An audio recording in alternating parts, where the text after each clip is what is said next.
하나님 말씀 욥기 1장 1절부터 12절까지 같이 읽겠습니다.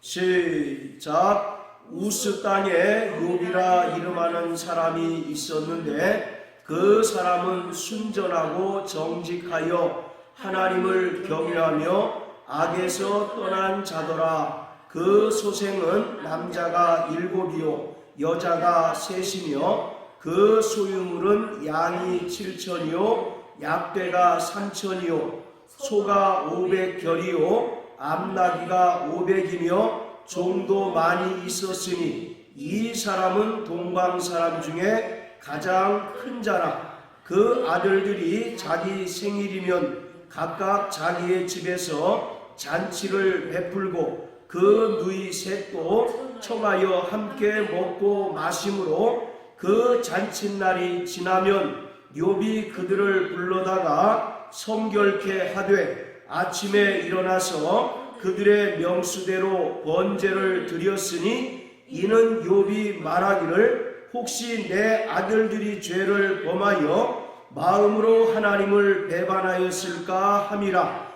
욥의 행사가 항상 이러하였더라. 하루는 하나님의 아들들이 와서 여호와 앞에 섰고 사단도 그들 가운데 왔는지라. 여호와께서 사단에게 이르시되 내가 어디서 왔느냐. 사단이 여호와께 대답하여 가로되 땅에 두루 돌아 여기저기 다녀왔나이다. 여호와께서 사단에게 이르시되 내가 내 종 욥을 유의하여 보았느냐. 그와 같이 순전하고 정직하여 하나님을 경외하며 악에서 떠난 자가 세상에 없느니라. 사단이 여호와께 대답하여 가로되 욥이 어찌 까닭없이 하나님을 경외하리이까. 주께서 그와 그 집과 그 모든 소유물을 산울로 두르심이 아니니이까. 주께서 그 손으로 하신 바를 복되게 하사 그 소유물로 땅에 널리게 하셨음이니이다. 이제 주의 손을 펴서 그의 모든 소유물을 치소서. 그리하시면 정령 대면하여 주를 욕하리이다. 여호와께서 사단에게 이르시되 내가 그의 소유물을 다 내 손에 붙이노라. 오직 그의 몸에는 내 손을 대지 말지니라. 사단이 곧 여호와 앞에서 물러가니라. 아멘. 자, 이 욥이라고 하는 인물은 굉장히 미스터리한 인물입니다. 이 욥기 자체가 구약 성경에서 중간쯤에 배치되어 있지만 이 욥이라고 하는 인물은 실제로 아브라함과 동시대 사람입니다. 창세기에 나오는 아브라함과 거의 동시대 사람입니다. 그리고 이 욥이라고 하는 그 이름의 뜻 자체가 고난당하는 자라는 의미를 가지고 있습니다. 그래서 이 욥이라고 하는 사람은 대단히 미스터리하고 또 우리가 이 욥기가 어떻게 보면 굉장히 평이하고 쉬운 성경이라고 이해할 수 있지만 욥기는 상당히 이해하기가 난해한 성경 중에 하나입니다. 우리가 이 욥기를 일반적으로 어떻게 이해하느냐면 그 고난 가운데서 끝까지 인내함으로써 하나님께 말년에 2배의 복을 받은 믿음 좋은 사람으로 이해하기 쉽습니다. 자, 우리 여기 표시해 놓으시고 욥기 42장을 다 같이 한번 보십니다. 욥기 42장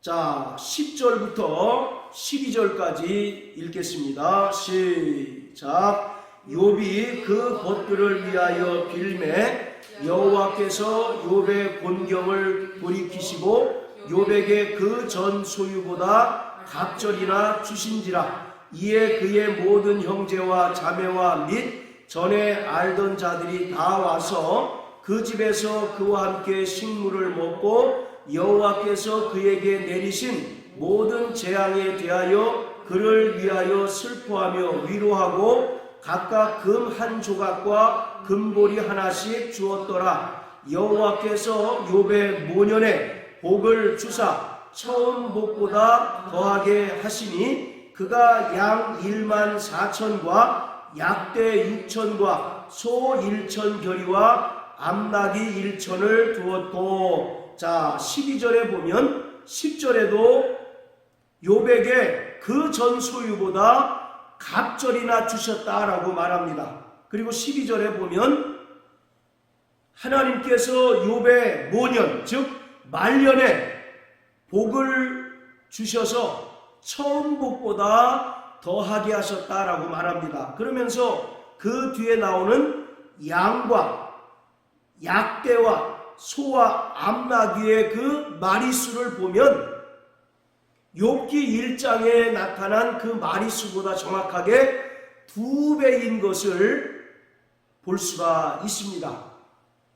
그래서 사람들이 일반적으로 욥이라고 하는 인물, 그리고 욥기를 어떻게 이해하느냐면 끝까지 고난 중에도 인내함으로써 하나님께 말년에 2배의 복을 받은 그런 인물, 그런 의미로 욥을 우리가 이해하기 쉽습니다. 자, 또 신약성경 야고보서 5장을 다 같이 한번 보십니다. 야고보서 5장.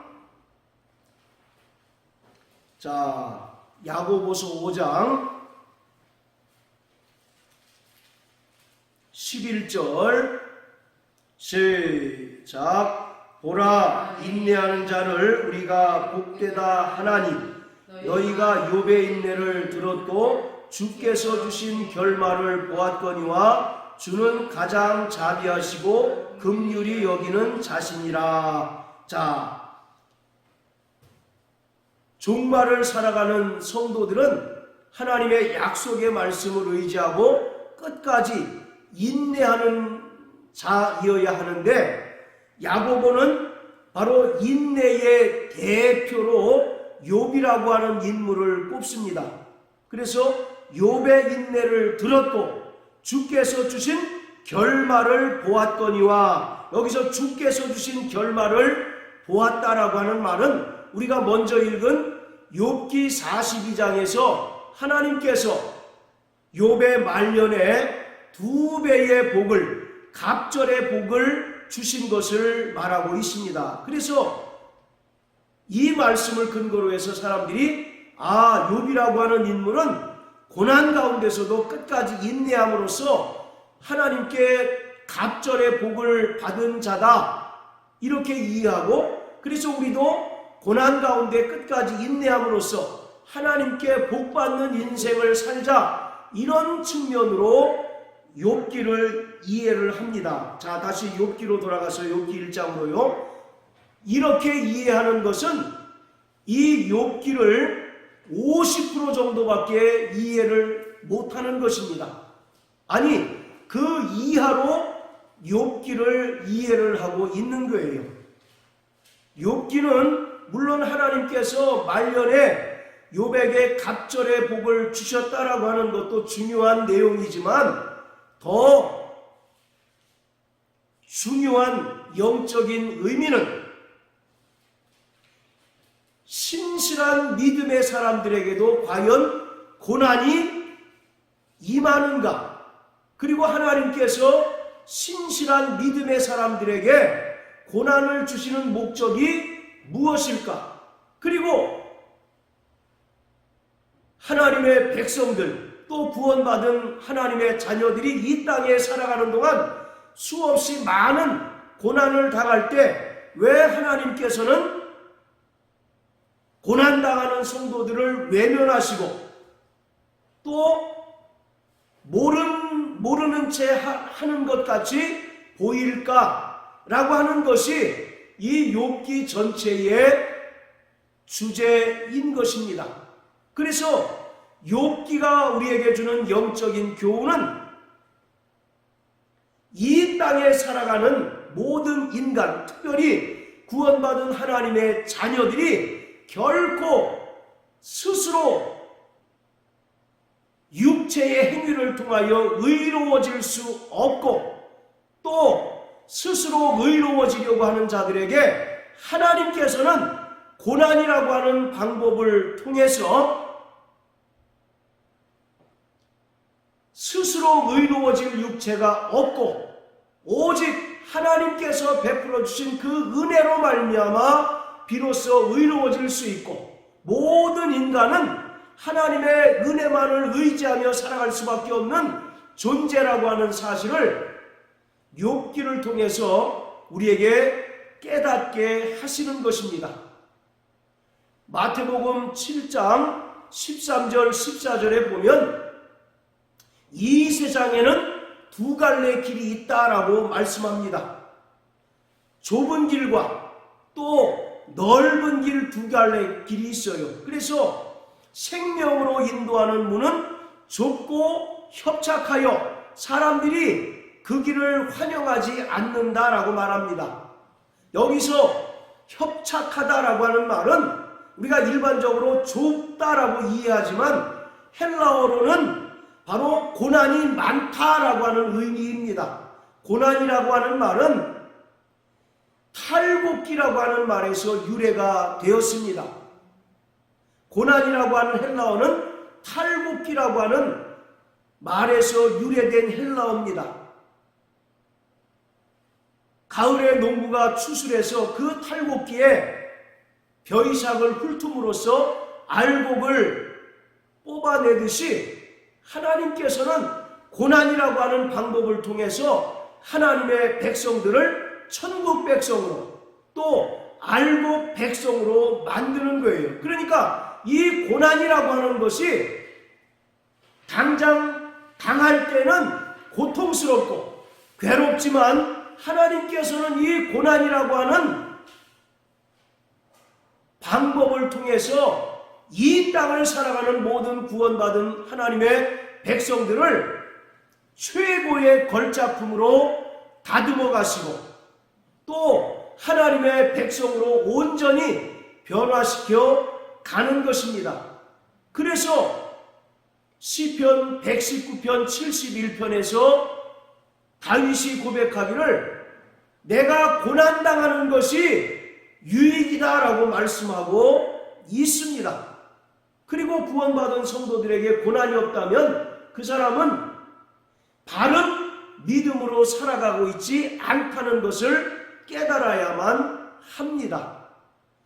그것을 우리에게 보여주고 있는 것이 바로 욥기인 것입니다. 욥기에 나타난 인물은 세상의 어떤 사람보다도 하나님을 더 잘 섬기고 의로운 사람처럼 보입니다. 바로 이 욥이라고 하는 인물을 신약에서 누구로 비유할 수 있느냐면 바리새인으로 비유할 수가 있습니다.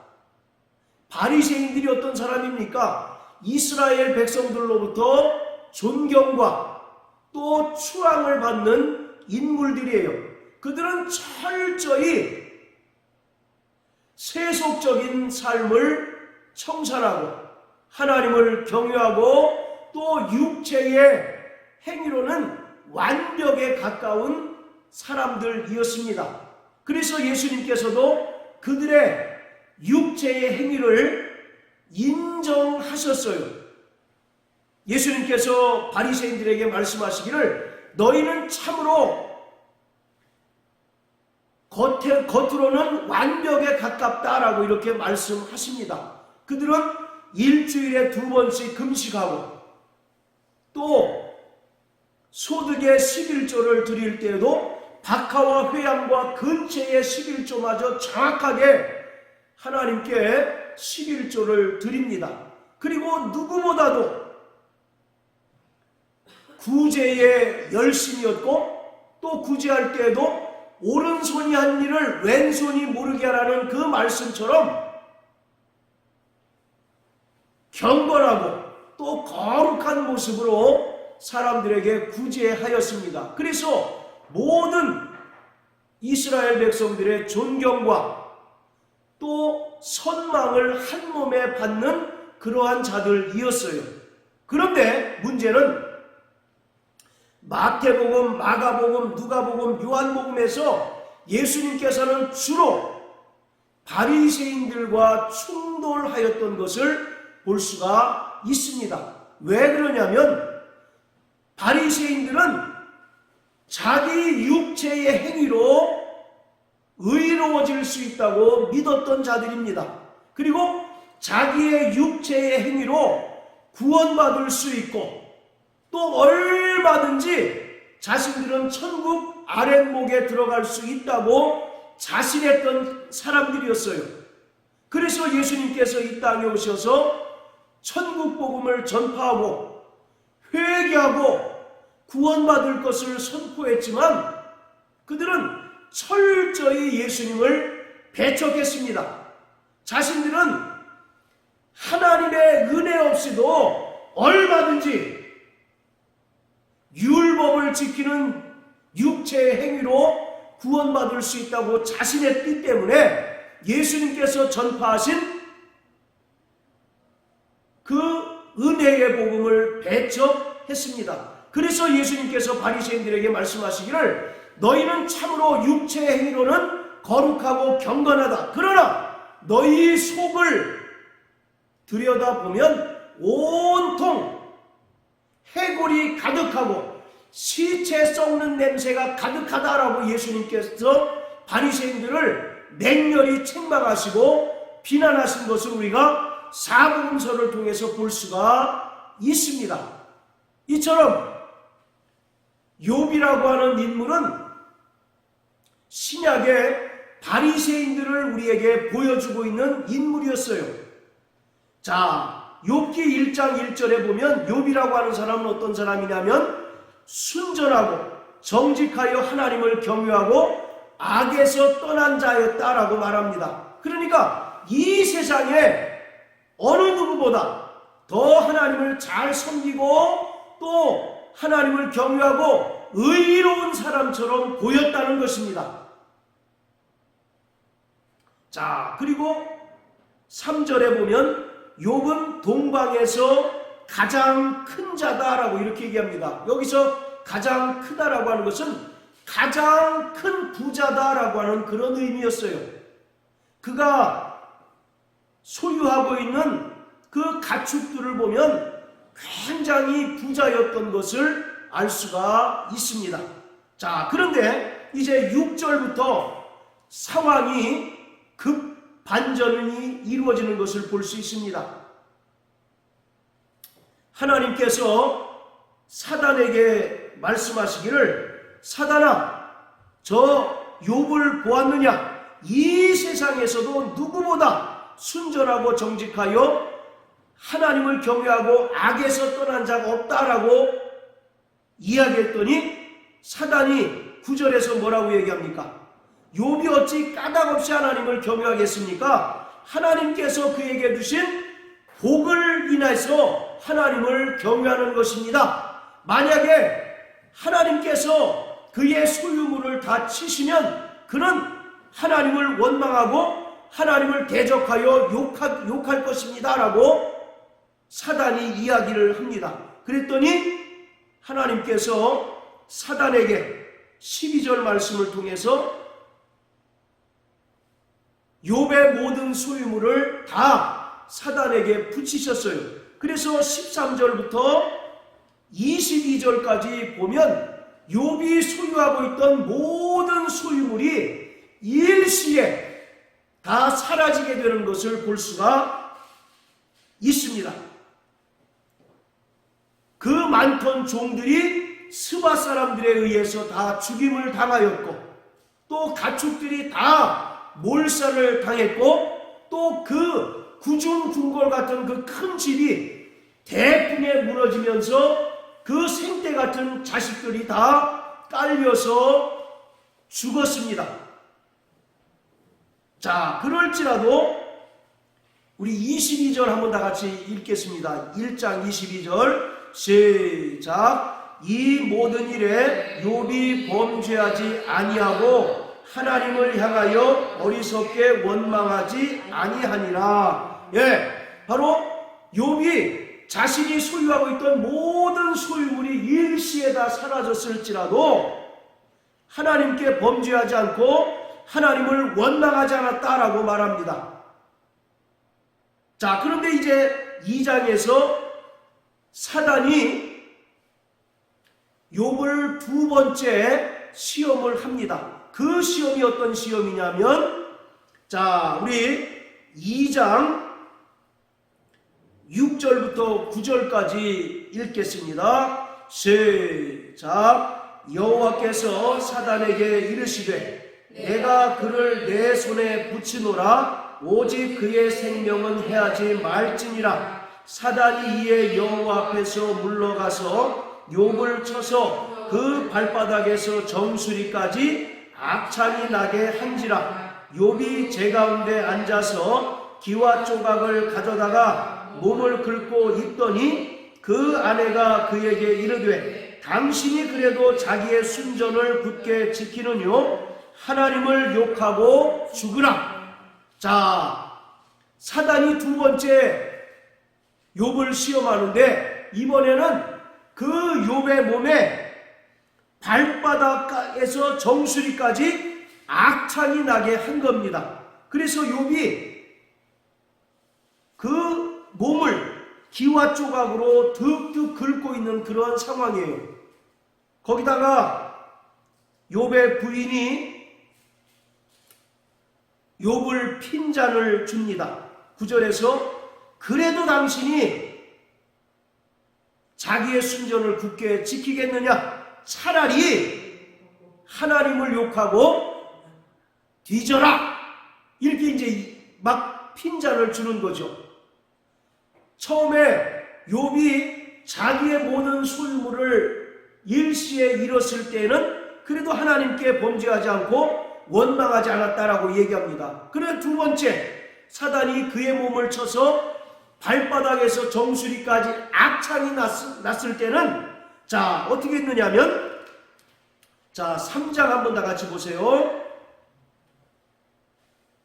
3장 자, 1절부터 우리 4절까지 한번 또 읽어봅니다. 시작. 그 후에 욥이 입을 열어 자기의 생일을 저주하니라. 욥이 말을 내어 가로되 나의 난 날이 멸망하였었더라면 나말을 베었다 하던 그 밤이 그러하였었더라면 그 날이 캄캄하였었더라면 하나님이 위에서 돌아보지 마셨더라면 빛도 그날을 비추지 말았었더라면 전부 다 가정법으로 이야기하고 있습니다. 가정법으로 이야기했다는 것은 일어나지 못할 일을 얘기하고 있는 경우죠. 이 얘기는 무슨 말입니까? 욥이 입을 열어 자기 생일을 저주했다는 것은 이렇게 고통스러울 바에야 차라리 내가 태어나지 말았더라면 좋았을 것을 이렇게 고백하는 거예요. 처음에 그가 소유했던 소유물들이 다 소실됐을 때는 그래도 하나님께 범죄하지 않고 원망하지 않았던 욥이었는데, 두 번째, 사단이 욥의 몸을 쳐서 발바닥에서 정수리까지 악창이 나고 기와 조각으로 그 몸을 긁고 있고, 또 옆에서 아내는 차라리 하나님을 원망하고 죽어라 이렇게 핀잔했을 때는 금방 읽은 3장 1절부터 그 말씀처럼 차라리 내가 태어나지 말았었더라면 이렇게 고백하게 되었습니다. 자, 그런데다가 바로 욥에게 3명의 친구가 또 와서 위로한답시고 하는 말이, 네가 무언가 하나님께 죄를 범했기 때문에 하나님께서 이런 고난을 주시는 것이니까 너는 즉시로 회개하면 하나님께서 너에게 복 주실 거야 라고 말하는 것입니다. 욥은 지금 고난을 당해서 대단히 고통스러운 지경이에요. 그런데 욥을 더 힘들게 하고 고통스럽게 하는 것은, 욥은 지금 왜 자신이 이러한 고난을 당해야 하는지 그 원인을 알 수가 없는 겁니다. 그것이 욥에게 더 큰 괴로움이었고 고통이었어요. 차라리 자신이 하나님께 죄를 범하고 하나님께 범죄한 일이 있어서 이런 고난을 받으면, 내가 이렇게 죄를 범해서 하나님께서 나에게 벌 주시는구나 라고 생각하면 그나마 한결 마음이 편하겠는데, 지금 욥은 1장 1절에서 우리가 읽었던 것처럼 정말 하나님을 누구보다도 잘 섬기고 잘 믿었던 사람입니다. 그리고 하나님께 범죄한 사실이 없다고 스스로 자부했던 사람이에요. 그런 욥에게 까닭없이 이런 고난들이 닥치니까 욥은 지금 고난의 원인을 알지 못해서 더 큰 괴로움을 당하고 있는 것입니다. 그의 모든 재산이 다 소실되고 그의 몸에 온통 악창이 생긴 것도 고통이지만, 욥에게 더 큰 고통은, 더 큰 고난은 고난의 원인을 알지 못한다는 것이었어요. 자, 우리 8장을 한번 보세요. 욥기 8장. 자, 1절부터 7절까지 사모님 한번 읽어주십시오.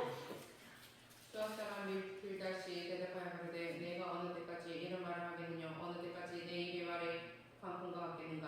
하나님이 어찌 심판을 복게 하시겠사오며 전능하신 이가 어찌 공의를 복게 하시겠는가?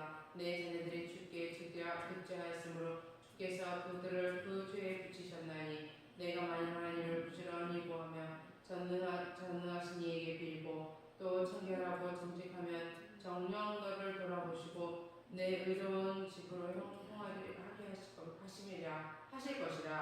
내 시작은 명하였으나 내 나중은 심히 창대하리라. 네, 됐습니다. 자, 1절에 보면 수아 사람 빌닷이 대답하여 가로되, 여기서 빌닷이라고 하는 인물은 욥의 친구입니다. 욥기에 보면 욥의 3명의 친구가 나오는데, 엘리바스, 빌닷, 소발이라고 하는 3명의 친구가 와서 욥을 위로한답시고 하는 말들이에요. 한결같이 네가 하나님께 무언가 죄를 범했기 때문에 하나님께서 이런 고난을 너에게 안겨주는 것이다 라고 이야기하는 겁니다. 전부 다 인과 음보의 그런 이야기인 거죠. 우리 7절 말씀 굉장히 익숙하지 않습니까? 우리가 보통 무슨 개업식을 할 때 표구에서 이제 주는 성경 구절이 바로 7절 아니겠어요? 내 시작은 미약하였으나 내 나중은 심히 창대하리라. 지금 구멍가게지만 앞으로 정말 하나님께서 복 주셔서 창대하고 네 산업이 번창할 것이다 라고, 그런 이제 바로 축복의 말로 이 성경 구절을 표구에서 가져다 주는 경우가 많습니다. 그런데 지금 이 말씀은 그런 좋은 의미가 담겨 있는 것이 아니라 8장 1절부터 7절까지의 말씀을 읽어보셔서 아시겠지만, 빌닷이라고 하는 그 친구가 욥에게 말하기를 네가 무언가 하나님께 죄를 범해서 하나님께서 이렇게 너에게 고난을 주시는 것이기 때문에 너는 하나님께 회개하면 하나님께서 너에게 그 이전보다 더 큰 복을 주실 것이다 라고 하는 그런 의미로 한 말입니다. 그러니까 7절의 말은 네가 범죄한 것에 대해서 하나님께 회개하라는 그 회개를 촉구하는 말입니다. 자, 이처럼 욥은 고난의 원인을 알지 못하는 괴로움 가운데 있습니다. 우리가 신앙생활 할 때도 있지 않습니까? 내가 하나님께 11조도 잘하고 주일도 빼먹지 않고 열심히 드린 것 같은데 하나님 왜 내게 병을 걸리게 합니까? 또 내 자녀가 이렇게 고난을 당하게 합니까? 라고 때로는 원망하고 불평할 때가 있어요. 내가 도대체 하나님께 범죄한 일이 없는 것 같고 하나님을 열심히 섬기는 것 같은데 왜 내게 이런 아픔과 고통이 옵니까? 라고 많은 성도들이 하나님께 원망하기도 하고 또 때로는 하나님께 불평하는 경우도 있습니다. 고난은 바로 하나님의 놀라운 섭리가 담겨 있습니다. 할렐루야. 아멘. 바로 하나님께서는 고난이라고 하는 방법을 통해서 이 땅을 살아가는 구원받은 성도들이 스스로 의로워지려고 할 것이 아니라 철저히 하나님의 은혜 없이는 살 수 없는 존재라는 사실을 깨닫게 하십니다. 할렐루야. 그래서 우리는 뜻모를 고난이 우리에게 닥칠 때 감사하는 믿음의 사람이 되어야 하는 것입니다. 우리가 범죄함으로 인하여 고난을 당할 때 우리는 하나님께 즉시로 회개하고 또 통회하고 자복해야 되지만 전혀 예기치 못하고 또 뜻모를 고난이 우리에게 닥칠 때 우리는 하나님께 감사하는 한층 더 성숙된 믿음을 소유하는 자가 되어야 합니다. 그 고난에는 하나님의 놀라운 은혜와 섭리가 깃들어져 있어서 그 고난을 통해서 우리의 믿음이 한층 더 성장되고 성숙되게 하실 하나님의 놀라운 계획이 담겨져 있는 것이에요.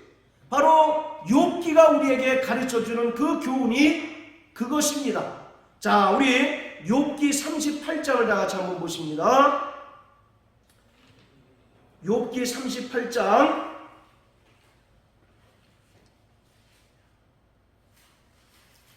자 1절부터 우리 7절까지 같이 한번 읽어봅니다. 시작. 때에 여호와께서 폭풍 가운데로서 욥에게 말씀하여 가라사대 무지한 말로 이치를 어둡게 하는 자가 누구뇨? 너는 대장부처럼 허리를 묶고 내가 내게 묻는 것을 대답할지니라. 내가 땅에 기초를 놓을 때에 내가 어디 있었느냐? 내가 깨달아 알았거든 말할지니라. 누가 그 도랑을 정하였는지 누가 그 준승을 그 위에 띄웠는지 내가 아느냐? 그 주초는 무엇 위에 세웠으며 그 모퉁이 돌은 누가 놓았었느냐? 그때에 새벽별들이 함께 노래하며 하나님의 아들들이 다 기쁘게 소리하였었느니라. 자, 이 38장부터 41장까지는 하나님과 욥이 대화를 나누는 그러한 장면입니다. 하나님께서 욥에게 질문하고 욥은 하나님의 질문에 대하여 답하는 그런 성격으로 기록되어져 있어요. 그런데 하나님의 질문은 욥이 단 한마디도 답할 수 없는 그러한 내용입니다. 금방 우리가 38절 1절부터 7절까지 읽었잖아요. 내가 땅에 기초를 놓을 때 내가 어디 있었느냐? 내가 깨달아 알았거든 말할지니라. 여기서 땅에 기초를 놓는다는 말은 창세기 1장의 사건을 이야기합니다. 하나님께서 천지를 창조하실 때 네가 어디 있었느냐? 어디 있긴 어디 있겠어요? 욥은 태어나지도 않았는데 그렇지 않습니까? 이처럼 38장에서 41장까지의 내용은 하나님께서 질문하시고 욥이 답하는 성격으로 구성된 내용들인데 그 질문들이라는 것이 욥이 단 한마디도 답할 수 없는 내용들이었습니다. 그래서 하나님과의 대화 끝에 욥이 내린 결론이 무엇이냐면, 자, 42장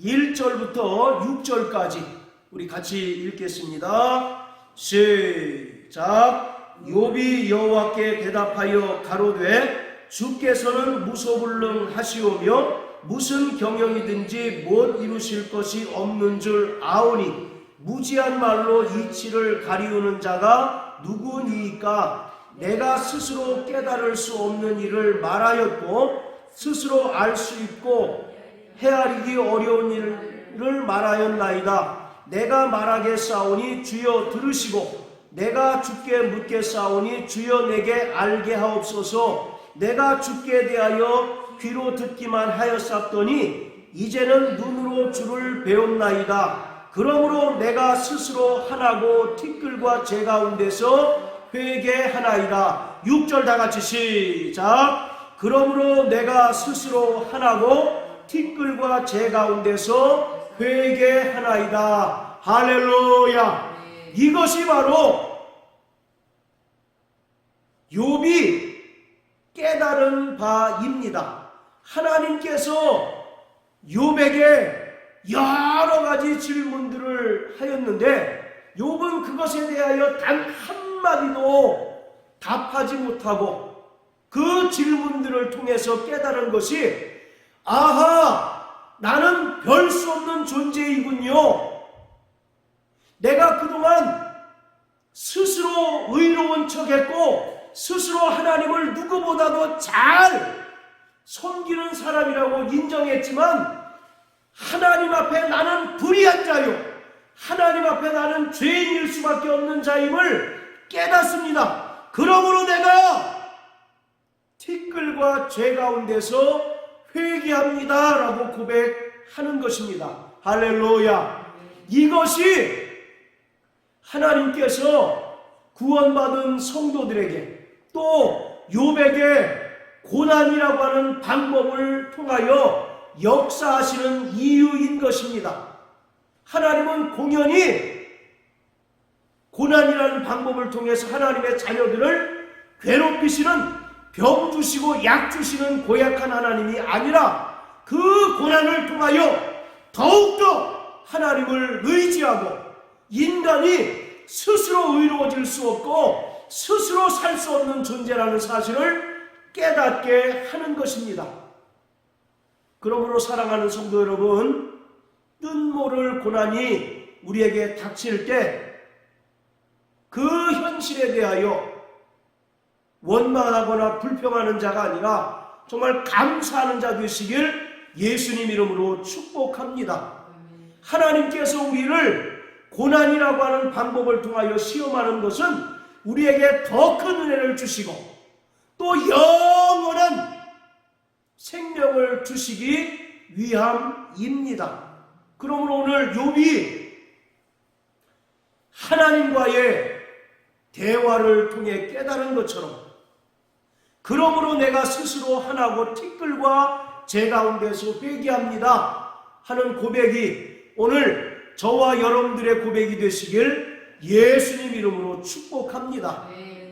아, 내가 누구보다도 의롭고 누구보다도 신앙생활을 잘한다는 교만을 꺾어버리시길 바랍니다. 우리는 철저히 하나님의 은혜 없이는 살 수 없는 자요, 별 수 없는 존재라는 사실을 깨닫고 날마다 하나님께서 때마다 시마다 베풀어 주시는 그 은혜를 부여잡고 그 은혜를 따라 사는 믿음의 성도가 되어야 하는 것입니다.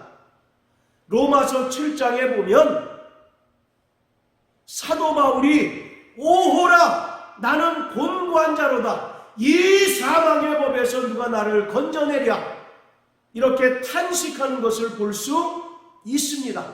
그 위대한 사도 바울, 기독교의 초석을 놓았고 또 기독교를 세계 종교로 발돋움하게 한 그런 큰 역할을 감당했던 사도 바울조차도 자신이 하나님의 은혜 없이는 별 수 없는 존재라는 사실을 깨닫게 된 것입니다.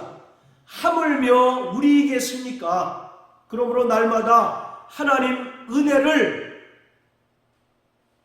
의지하고 또 하나님 은혜만 붙잡고 사는 저와 여러분들 되시길 주님의 이름으로 축복합니다. 그리고 우리에게 뜻모를 고난이 닥칠 때 우리는 원망하고 불평하는 것이 아니라 하나님께서 우리에게 더 큰 은혜를 주시고 더 큰 생명을 주신다는 사실을 깨닫고 오히려 감사하고 기뻐하며 또 믿음으로 끝까지 그 고난을 견뎌나가시는 저와 여러분들 되시길 주님의 이름으로 축복합니다. 할렐루야. 자, 따라서 나 영혼아 오직 주님의 은혜만을 사모하자. 나 영혼아 오직 주님의 은혜만을 의지하는 자가 되자. 할렐루야.